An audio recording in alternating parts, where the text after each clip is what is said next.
लोगों को होना चाहिए था, क्योंकि आप अपने मुल्क के लिए ये काम करने जा रहे हैं कि हमारा मुल्क का भी एक नाम हो, कि इस दुनिया में पहचाना तो जाता है कि पाकिस्तान के बच्चे जीनियस तरीन बच्चे कहलाते हैं।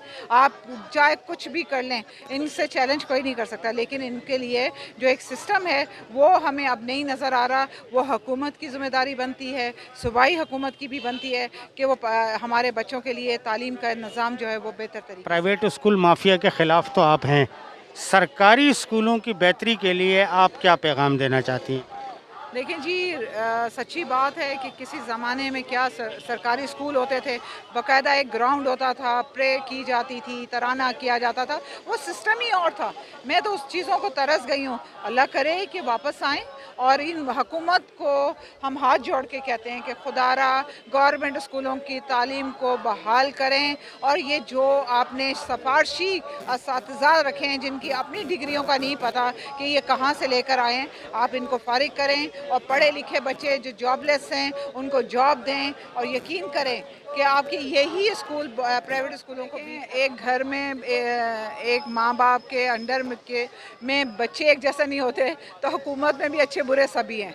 मैं नहीं कहूँगी कि पीपल्स पार्टी में सब लोग बुरे हैं या वफाकी हुकूमत पीटीआई में कोई बुरा है, लेकिन बुरा सिस्टम है।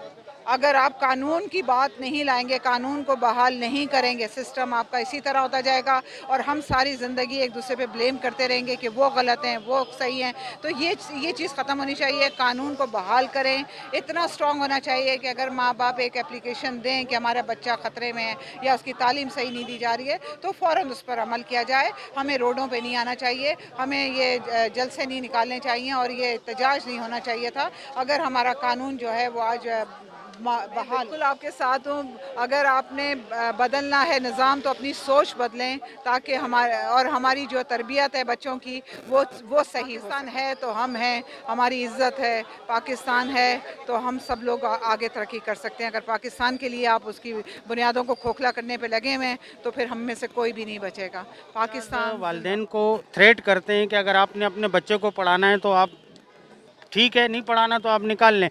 जिस दिन तमाम पेरेंट्स एक हो जाएं तो मैं ये समझता हूँ कि इनकी अजारादारी उस दिन ख़त्म होगी। बिल्कुल आपने सही कहा। और अगर मेरे बच्चे पढ़ रहे हो ना तो मैं देखूंगी, मैं भी एक बच्चों की माँ हूँ और अल्हम्दुलिल्लाह मेरे पास 5 बच्चे हैं, वो भी 2-4 जमातें पढ़े हुए हैं और अच्छी तालीम हासिल की हुई है। लेकिन वो उन बच्चों का यही है कि जो भी है आप लोगों ने अपना निज़ाम बदलना है।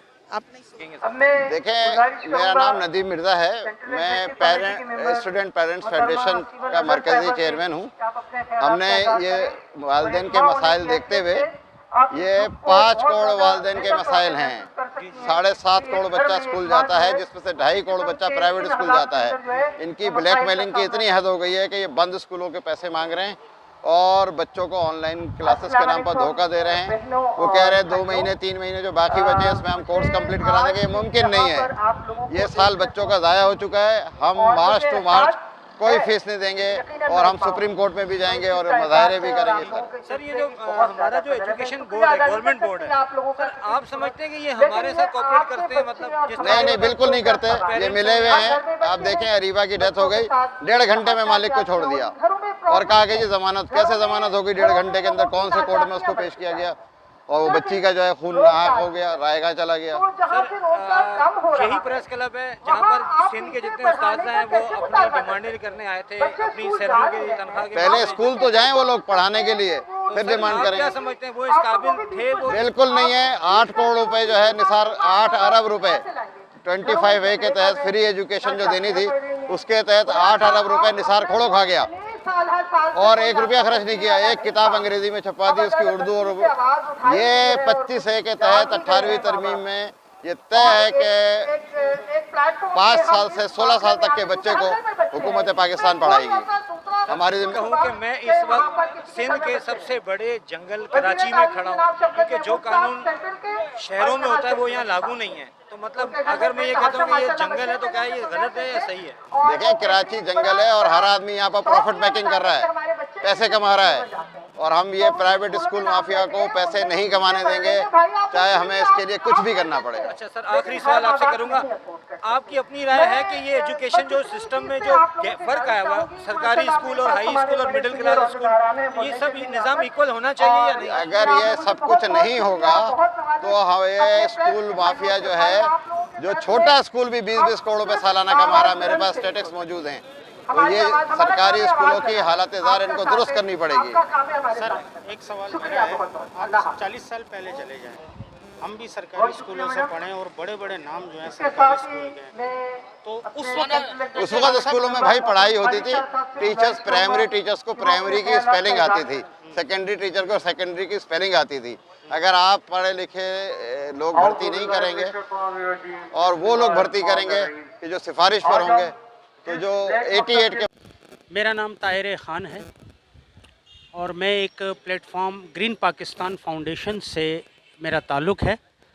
आज कराची प्रेस क्लब पर पेरेंट्स एसोसिएशन की जानिब से स्कूल माफिया के ख़िलाफ़ एक एहतजाजी मुज़ाहरा हुआ। तब्दीली के दावेदार जो दीगर इशूज़ पर तो यहाँ जमा होते हैं, लेकिन आज वो यहाँ पर इन वालिदैन के साथ शाना बशाना खड़े नहीं हैं, क्योंकि आज मैंने यहाँ इस एहतजाज में देखा है, क्या उनके वालिदैन जो हैं वो उनके बच्चे प्राइवेट स्कूल में नहीं पढ़ रहे? क्या उनके साथ वो इश्यूज़ नहीं है जो आज इन वालिदैन के साथ हैं? तो अलमिया ये है और कि आज तब्दीली के दावेदार जो अपने आप को खिलाड़ी का साथी कहते हैं, आज वो इनके शाना बशाना नहीं, क्योंकि यहाँ सियासी पॉइंट स्कोरिंग नहीं। उनमें भी कई ऐसे लोग हैं जिनके अपने प्राइवेट स्कूल हैं, तो आप ख़ुद अंदाज़ा लगा लें कि वो क्यों इस एहतजाज का हिस्सा बनेंगे। मेरी अरबाब इख्तियार से अपील है कि सुप्रीम कोर्ट के बाद आज ये जो वालिदैन रोडों पर आए हैं, तो इससे साफ ज़ाहिर हो रहा है कि प्राइवेट स्कूल वाकई एक माफिया है।